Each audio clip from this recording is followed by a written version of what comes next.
पहाटेला पक्ष्यांची किलबिल सुरू झाली आणि कोंबड्यांच्या आरोलीनं सारं गाव जागा झाला. गायींच्या धारा काढून गोकुळच्या गवळणी थाटमाट करून मथुरेच्या बाजार निघाल्या. थोडी मजेशीर सुरुवात करून कोकणचा भाग पुन्हा एकदा चाललाय कामावरती दिवस भरायला.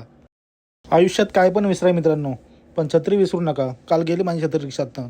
ठीक आहे, रिक्षा भेटली पण दोन साईडला दोन झाड जो मला मध्ये बसवला नाही. तर मध्ये बसल्यावर पोरांची काय अवस्था होती ते पोरांनाच माहिती. आणि हे बघ माझ्या साईडला कोण बसलाय, शहनशाह साले. ज्या दिवशी आपण छत्री नेतो त्या दिवशी पाऊस नाही येणार, पण ज्या दिवशी छत्री नेत नाही त्या दिवशीचा पाऊस बघा आता. हे नुसतं दोन्ही साईडनं सपासप रिक्षातनं पाणी येत होतं. आलो ऑफिसला लगेच कॉफी बनवली. कॅफेचा कॉफीवाला मिरर कसा वाटला नक्की सांगा. लगेच सपासप मिरर डिझाईन बनवल्या आणि थोडा माझ्या PC वर माझ्या यूट्यूब चॅनलचा अभ्यास केला. सर्व व्हिडिओजचे व्ह्यूज बघून मला एवढं तर समजलं, ज्या पद्धतीने मी चालू आहे ना त्या पद्धतीत फक्त मी चालतच राहणार आहे.